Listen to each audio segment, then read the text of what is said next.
Zerayiji lweyiji olinga amatako. Tadde mukogera bintu bya tribalism wano tujja nakakubeme. Kavubuka gwe lweyiji weddeko ku mpisa zo lweyiji. Lweyiji bakubye obucupa mu nkuuka. Gwe watandika ebintu bya tribalism. Lweyiji gwe watandika ebintu bya tribalism. Odidde yali ani gwe yamanyira ate nga sigwe gwali omulundi ogusose lweyiji. Ekintu kye watandika oyinza obutamalaako nakyo. Abakubye obucupa si baganda. Mwabaddemu abasoga, mwabaddemu abanyankole, mwabaddemu abanyolo. Lweyiji watandika ekintu kya tribalism. Azawi yalinnya ku stage n'oyogera ebigambo ebitasaana mu bantu. N'oyogera ebintu bya tribalism bye tuzenga tuvumiriranga tugaana. N'ojomanyira Azawi mukazi watu yali talina kyakoze. Bw'oba lweyiji walina obuzibu wandinenyeza bategesi.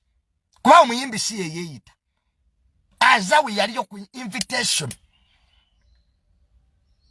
Okutta omuzindaalo entitlement eyo gye muyina mu abanyankola abamu. Wano sibaja eno malala lolololo lweyiji ojja kifuuwa okizza munda. Ebintu bya tribalism bintu bibi nnyo nnyo nnyo. Ndoza alabye ekyakutuuseeko. Abantu banyiivu. Abantu bakowu ojja kufira mu ntale zitali zo kavubuka gwe. Ate nga sigwe mulundi ogusose lweyiji. Ojja oyogera ebintu bya tribalism. On the expense kubayimbi abalala wakigezaako ku research. Nikikulemerera.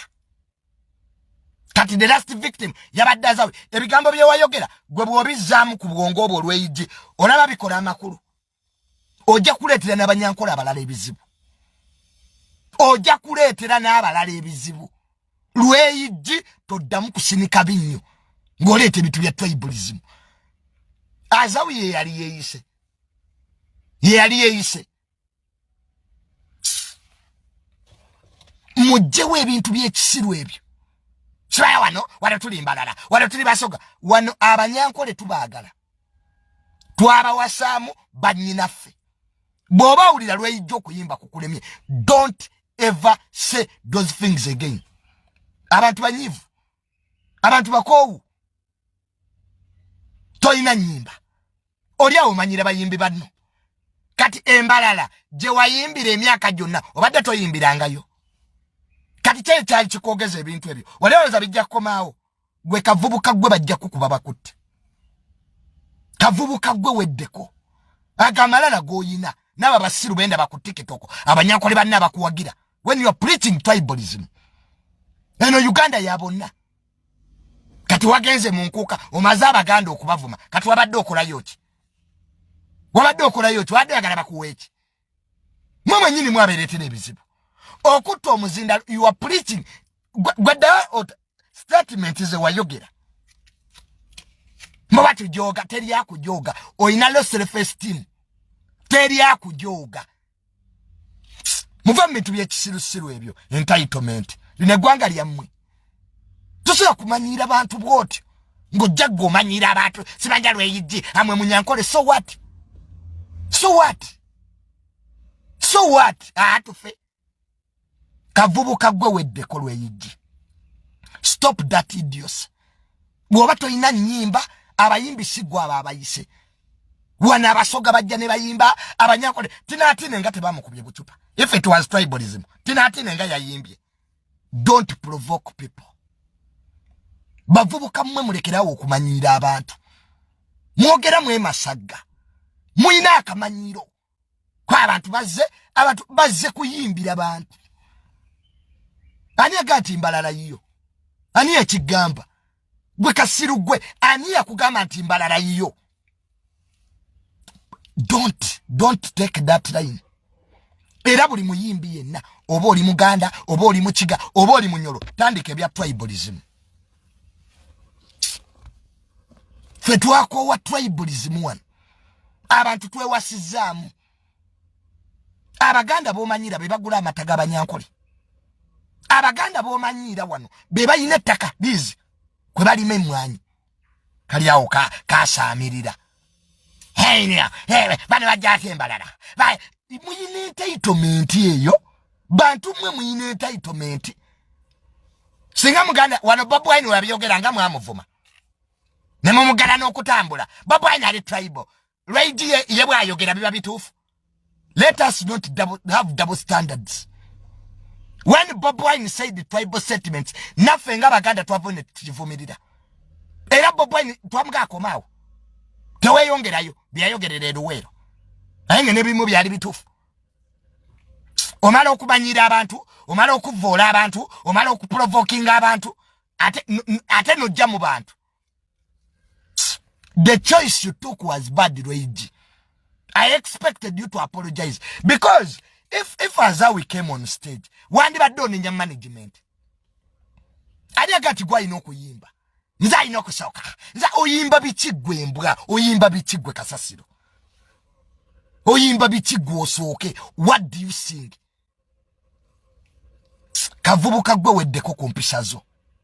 Rage, take a nap and think about yourself. Oye entitlement joina. That stupid reasoning. Bokwata tribal line. Be very ready to dance the tune. Wano general mwoza akola n'abaganda.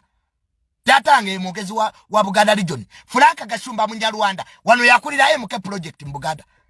Dwe mistreat Gashumba. Temuleta bintu bya tribalism wano. Nolaba yabasiru abakakubira endora. Era ijayo gedde chi. Do you know the outcome of what he's saying?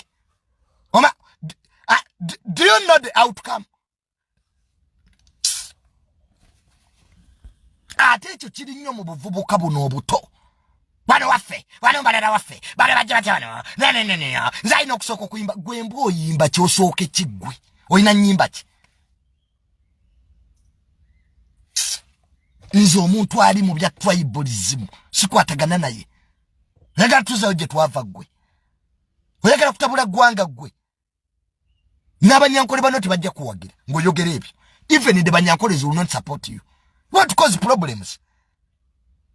Chali chikuka Azawi wani mulese n'ayimba n'agenda 3 minutes nawe n'oyimba by'oyagala. Eri mwankole gy'obeera gy'osiiba gy'osula obayambye eki. What have you done to banyankolezi?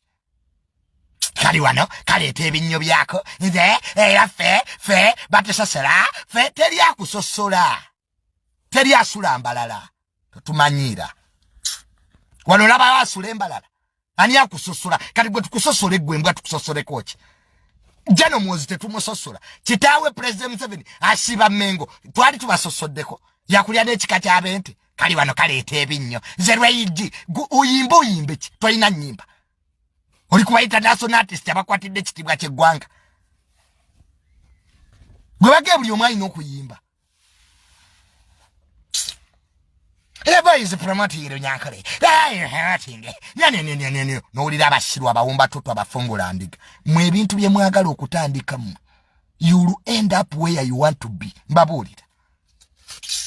Netulidde mbwa nga ziwagira Rage. Tribalism? You are supporting tribalism? You are too myopic. You don't know the outcome of what you are saying. Mobati joga. Teri yaku joga. You don't have songs. Lie like an envelope. Todamu kukwata muzindalo Rage. Kwasa mabitu ya tribe. If you have problems, never get a management. Go to the management. It's not their problem. How can you victimize people for coming and singing for others? Tenatine ngate bamu kubye buchupa. Tinatine tuyayimbye munkuka is a shame nyankole. Mumala okumanyira abantu, mumala okujoga abantu, ne mufuna buno obuvubuka obawagira and ne olaga ne kesengo debinyo bapalana gwe tukuwala ne ko kigwembwa. Abaganda bakuwala ne ko kigwe. Oyina kigwe Rage. Olaba president afuge eggwanga kati tuwala ne gwembwa mwe buvubuka mwe mulekerawo okwessaawo. Mulekerawo okwessaawo.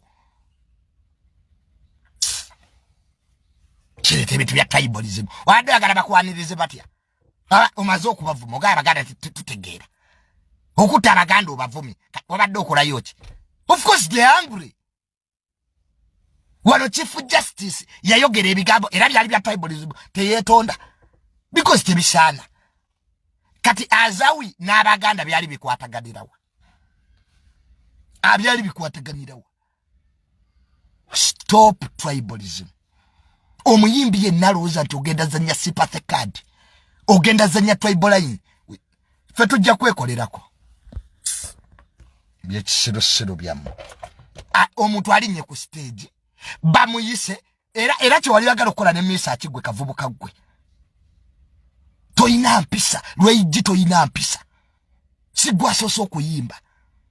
Olutulabya abayimbi bangi empisa kyekisooka. Entitlement gye muyina. Sigwa ayogerera Abanyankole. You are not the spokesperson of Banyankoles. So tutandika kuleka ebya tribal. Nebanganya okuyimba. Nze alina osooka engaani. Mbwa gwe meya w'Embalala. Kalinga amazzi. Nze byayigi. Lweyigi olinga amatako. Tadde mukogera bintu bya tribalism wano. Tujja nakakuba emeggo. Eggwanga litudde ku bunkenke. Kajja kaasaamirira. Toyina bazadde b'okugamba nti byogera tebikola makulu. Kalinga amazzi. Nze ndi Munyankole, so what?